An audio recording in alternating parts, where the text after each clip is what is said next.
They were designed to be the best.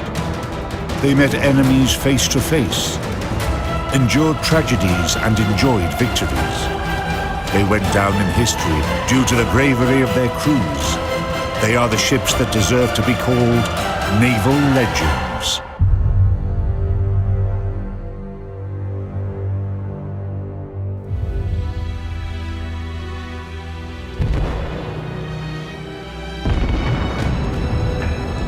In this episode,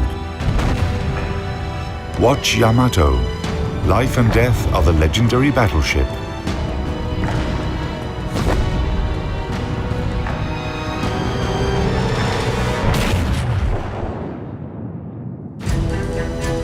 By spring 1945, it became clear that only a miracle could save Japan from defeat in World War II.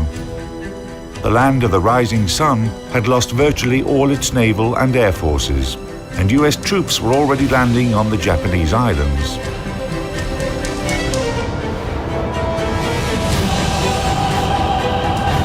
On the morning of April 6, Japan's legendary battleship Yamato sailed off to fight her last battle.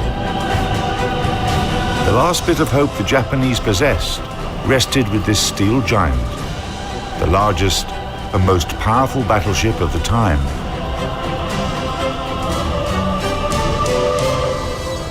That naval operation in the Pacific, dubbed Tanichi-go, Heaven Won, was a dangerous mission, but the faith in Yamato was almost religious, and the Japanese believed luck would go hand in hand with the ship.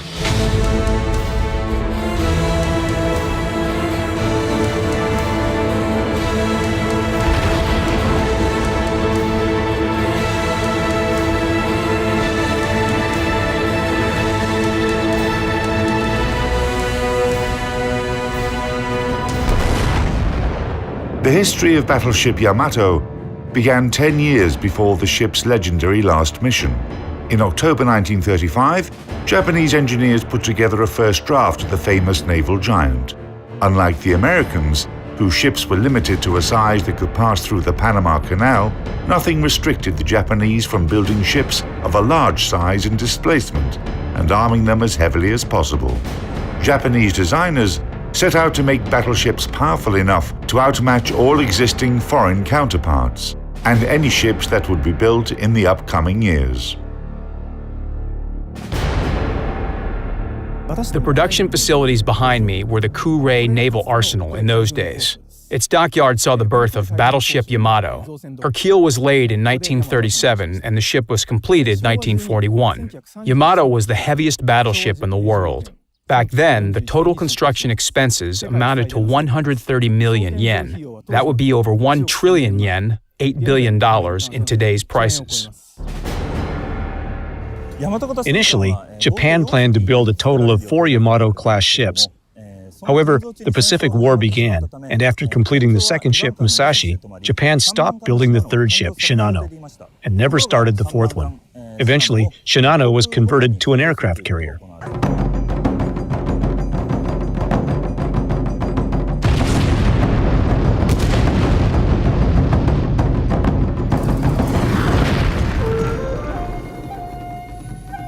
Yamato is the ancient name for Japan, meaning great harmony.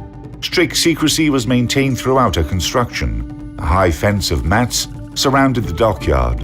All engineers swore a solemn oath of non-disclosure, and the workers going in and out were compared with their photos. Japanese shipbuilders certainly had something big to hide. Total displacement, 72,808 tons. Length, 863 feet. Beam, 128 feet. Draft, 35 feet. Armament, main battery. 3 turrets, each having 40 SK Mod 94 guns. Caliber, 18-inch. Secondary battery. 2 turrets, each having 3 Type 3 guns. Caliber, 6-inch. Anti-aircraft artillery, 12 coaxial Type 89 guns. Caliber, 5-inch. 50 triple-barrel and 2 single-barrel Type 96 automatic cannons. Caliber 0.98 inch. Air Group 7 seaplanes, reconnaissance planes and spotting aircraft. Armor. Main belt 11 to 16 inch. Main turrets 7 to 26 inch. Conning tower 12 to 20 inch. Power plant 4 Campon turbines and 12 Campon RO boilers. Power 154,000 shaft horsepower. Maximum speed over 27 knots. Operational range 7,200 nautical miles at 16 knots.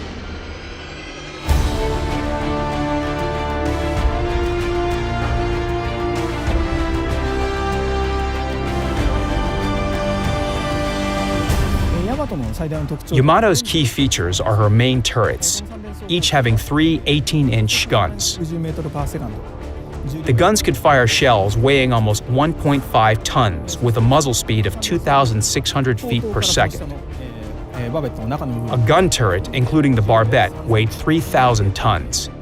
It could contain over 150 men.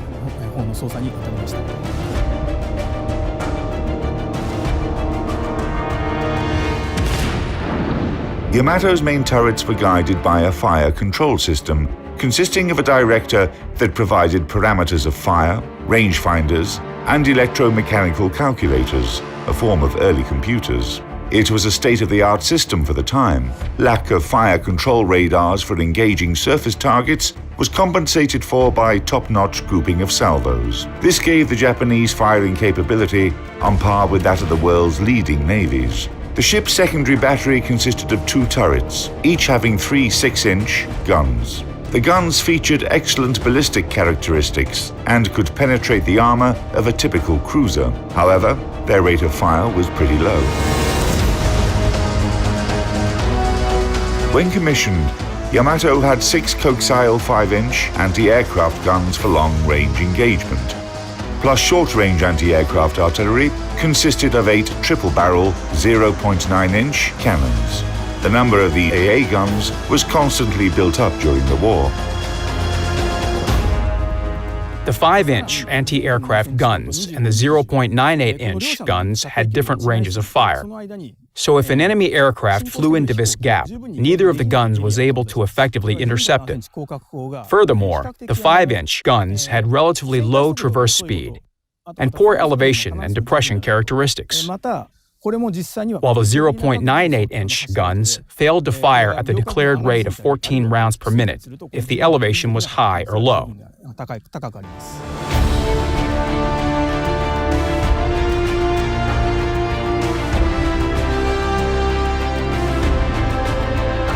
Yamato enjoyed the heaviest armor in shipbuilding history. Its US analog, battleship Iowa, had armor that was on average 4 inches thinner.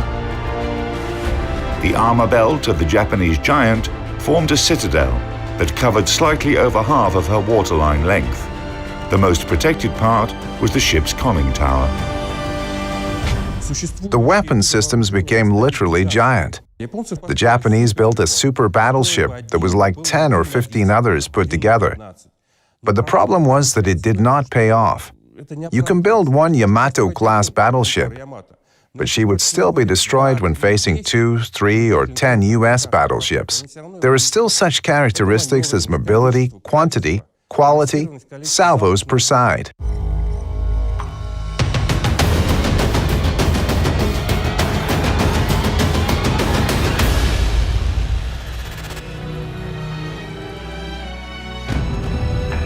Yamato was commissioned in late 1941.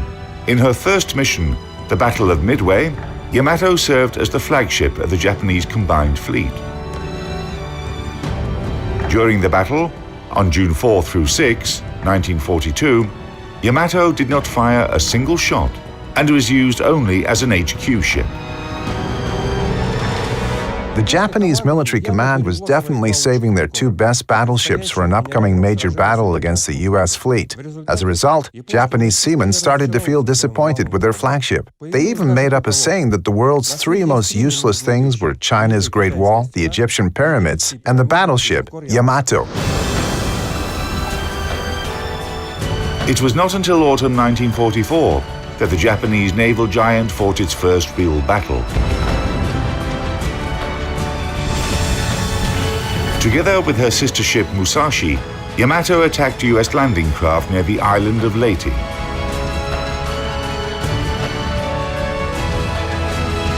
In that battle, Yamato was only slightly damaged, demonstrated her power, and recovered the status of an unsinkable giant. However, the situation in the Pacific theater had changed by that time.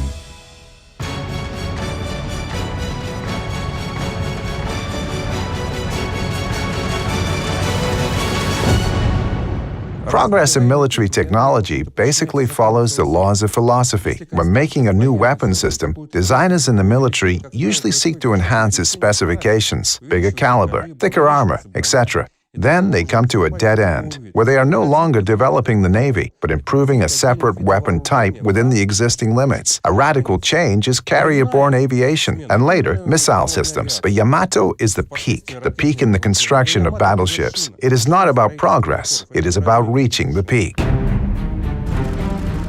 In 1945, World War II reached Japan's home islands. The command of the Japanese combined fleet made a Bushido-style decision. Yamato, with the help of a light cruiser and 8 destroyers, was to defend the island of Okinawa and prevent the US troops from getting any further inland, or fight to the end and finish her journey gloriously. Executing this order, on April 6, 1945, the legendary Japanese battleship sailed off to fight her last battle. The United States sent in its Task Force 58 to intercept the flagship of the Japanese combined fleet. The Americans would not miss the chance to destroy the symbol of Japan's naval power. As early as 10 a.m., the first US squadrons took off from 5 heavy and 4 light aircraft carriers, located about 300 miles away from Yamato. A total of 227 aircraft took part in the destruction of the Japanese force. The battle began at 12:34. 4 aerial bombs hit Yamato, taking out a 5-inch gun and several automatic cannons. In just 20 minutes, 2 more bombs struck the battleship and a torpedo hit her port side. In response, Yamato fired her anti-aircraft weapons. At 14:02, the Americans launched the last attack on the wounded, but still combat-capable Yamato.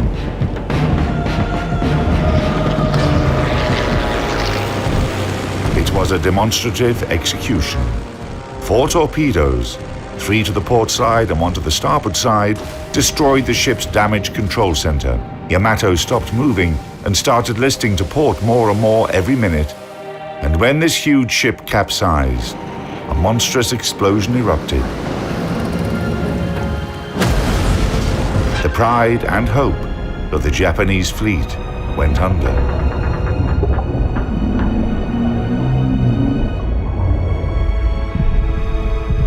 Together with the ship, 3,000 crew members were lost, including the commanders of the Japanese force and the ship.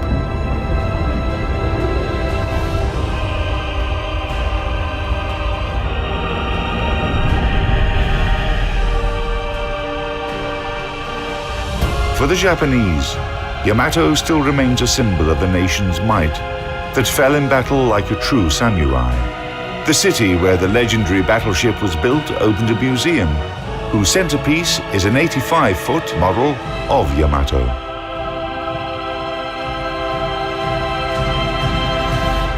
The Kure Municipal Museum of Naval History and Science was built 10 years ago to preserve the rich naval history of the city. Now it is known as the Yamato Museum. The exhibits reflect the naval history of Kure. In other words, the history of naval affairs and technologies. The museum has become quite popular.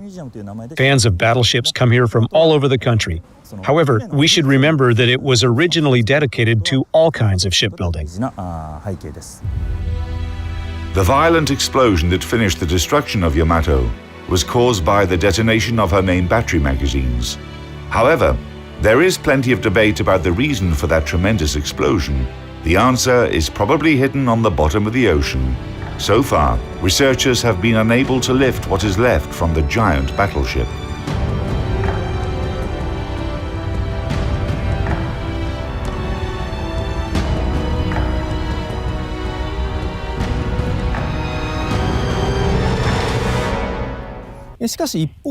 It is true that Yamato had a number of drawbacks. Like her sister ship, Musashi, the battleship was sunk as a result of airstrikes. The key reason for that was the ship's fundamental lack of ability to resist massive air attacks.